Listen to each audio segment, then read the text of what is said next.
Hey Ryan, how are you? Good. How you doing? Good. Hey, the run defense on Saturday, we haven't really seen a game like that out of you guys in a couple of weeks. What maybe was the what went wrong there a little bit? A lot of things. Obviously, there's not any one area when you give up the yardage that we did. Sometimes it was misfits. Sometimes it was just playing with improper technique, and sometimes they made a play and broke a tackle and was able to get some more yards. So definitely got to shore up the run game. Make sure that we got the proper matchups out there and schematically are doing the things that are advantageous to getting us in the right spot to be able to stop the run.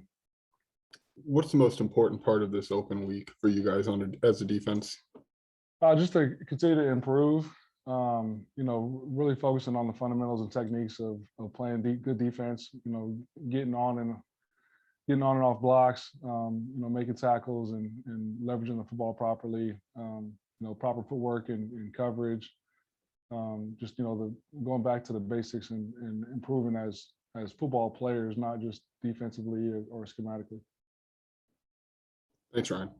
Mm-hmm. Hey Ryan, I guess I'm just curious maybe how you look at that Wisconsin game where you get a couple turnovers, both with Kirby but then Wisconsin has the ball for 43 minutes. Just what's the bigger picture view of maybe that game? It was the fact we couldn't get off the field. Like you just alluded to the time of possession. Obviously we love the 2 turnovers, but at the same time, in games like that where early that they're sort of what they wanted to do was run the football and maintain possession and keep us on the field. So when you have opportunities on 3rd down to get off the field, you got to take advantage of those. We got at the second half, it just looked like we were tired at times. And that happens, I think they ran the ball for over 60 times. So that's we got to be better. Got to be better there for sure. Just with Kirby, 2 more takeaways, 6 in the last 5 games. Have you had a player go on maybe that kind of run like that before? Not at the safety spot. We had a guy named Cale Garrett at Missouri who through 4.5 games had like some crazy, like 3 touchdowns and 3 picks and a couple forced fumbles. So yeah, he is on a good run. Hopefully we keep it going, and he's still got a lot of areas to improve. So I'm happy with his growth, but he's still got a lot of potential. I guess just maybe one follow up on Kirby, just to have him in that free safety spot, maybe the last line of defense, and just to have been as consistent as he's been over the last few games. What does that do for your defense overall? It helps. Obviously, the turnovers are huge. It gets you off the field and puts the ball back in the offense's hand. But just him being able to roam back there and get people down as well, it can limit explosive plays and limit the home run, either passes or runs that offenses can create. So he's like I said, he's been doing a good job in the post. And he can continue to improve and get better. Thank you. Hey, Coach. Obviously, Jake went out again. How do you feel like the other guys stepped up, particularly like Tariq Barnes? I know I believe he had the forced fumble, and he's been pretty consistent. It seems like in that, I guess, stepping into that role. Yeah, those, Jake had been out, for the last couple of games, and so, there wasn't necessarily a drop off for guys that hadn't played before. So those, Coach Boo does a good job of cross training those guys, play Mike or Will. And obviously hate to see that happen to Jake. He's been a pillar of the program, since he stepped foot on campus, and has been great in the locker room and has played great football for us when he's been available. So hate to see that for him and his family. It's the nature of the game sometimes, and it for us as a unit, it's got to be next man up mentality, and having Jake's back that way and playing up to our standards. And so, those guys, have, like I said, they've got a lot of playing experience here lately because Jake's been out. And so it's just another opportunity for them to get more reps, get more experience, and try to put us in position to help us win games. Ryan, I know you said you're working this week on fundamentals, but at least for you as coaching staff, are you already game planning for Penn State, starting that scheme, or do you kind of wait until next week for that? No, you start taking a peek at it.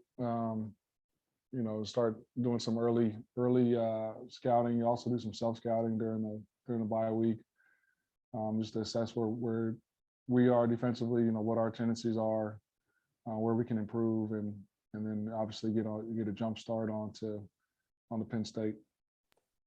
And I know you weren't happy with Wisconsin, the result, but you look at 4 straight games with 24 points or less allowed. Do you feel like that's given your team a chance to win from a defensive standpoint? No, hadn't been enough. It just hasn't been enough. Obviously, the wins have not come from those performances, and that's our job, is to help us go win a game, and we haven't done that. Regardless of what the score is, that we haven't done enough defensively. Hey, Ryan, Brett had talked after the game about using this week to maybe find ways to maximize the roster. It sounded like maybe there could be a chance to see some younger guys. I know you've kind of tinkered around a little bit already, but what's that look like for you this week in terms of the balance of maybe seeing who else you have, but also understanding you still have 7 or 5 games left? Yeah, I mean, like I said, we're going to do a lot of self-scout and a lot of fundamental work in practice, and if that leads to a couple roster moves or tweaks from a personnel standpoint, then that's what that means. I don't know what that means for the offense or special teams, right? But I just know for us defensively, through the self-scout and through some evaluations, in assessing where we can grow or get better, we'll adjust accordingly. And I guess if I could, I know we've talked a lot about Kirby, but I know you've mentioned like this was a guy who was a wide receiver at times. And when did you identify that, hey, maybe this could be a guy that I could really work with to help take that step? And what does that specifically look like to get him to where he is? Well, in the springtime, he's the same athlete he was a year ago. You know what I mean? So in the spring, I saw a long, rangy athlete that could get in and out of breaks, that had natural ball skills, just didn't necessarily know how to play the position. And so through reps and through countless meetings and questions, like he's a guy that asks a lot of questions, and you want that as a coach, right, to make sure that you're on the same page, and kind of honing in on specifics of what he needs to pay attention to. You started seeing a growth pattern there. And then he's just been a guy that hasn't been afraid to make a mistake. So that's allowed him to go make plays that other people aren't making, right, or hadn't made. So when you got a guy like that, you got to take advantage of it. And so he's been able to provide sparks for us, and obviously creating turnovers and limiting explosive plays. And so, like I said, and he's just learning. He's still learning the position and what that position means within the scheme of the defense. So, sky's the limit for Kirby as long as he continues to, remain humble and continue to work the way he's worked up to this point, because he's just scratching the surface from a potential standpoint. Cool. Thanks, Ryan. Hey, Coach, I kind of wanted to ask you about something you just said about Kirby. He's not afraid to make a mistake, and that's maybe allowed him to make plays that others maybe haven't. What is it about that mentality, or is that maybe, I guess, what you want your entire defense to adopt at some point here, not just maybe this season, but in the future? Yeah, I mean, that's, I think it's, someone asked me a similar question last week, just on how some guys can or how some guys can't. You pull the trigger, as I've said in the past. Some of it's innate, right? Some guys are just more aggressive than others. Some guys it's a learned habit. Sometimes it could be previous cultures or previous coaching staffs that react differently to mistakes being made or not being made. It could be a whole host of things that leads to a player either being aggressive or being hesitant. I'm always of the mindset, I'd much rather have to tell you to slow down than to speed up. And if your preparation has been done the right way and gone through the proper steps, and that should give you confidence and freedom to go out there and play fast and to be aggressive. And so I think, Kirby has allowed his preparation and his practice habits have allowed him to be confident, which in turn allows him to be aggressive and to react off of what he is seeing on game days. Are there other guys you feel like, I guess, have adopted that same mentality of pulling the trigger, not being afraid to make a mistake? Yeah, I mean, I think Sidney Brown is another guy, specifically in my room, that pulls the trigger pretty frequently. Now he's playing a different position, so he's not in the same scenarios or situations that Kirby's in, but he's got that same, pull the trigger first, ask questions later mentality. And throughout the spring, it got him in trouble sometimes, and so you had to sort of, say, hey, in this call, you can't really do that, Sid. You know what I mean? But he's another guy that's been ultra productive for us. That is in the right spot at the right time and plays tough and physical, and because of his preparation, he's allowed to play free that way. Thanks, Coach. Coach, Appreciate you.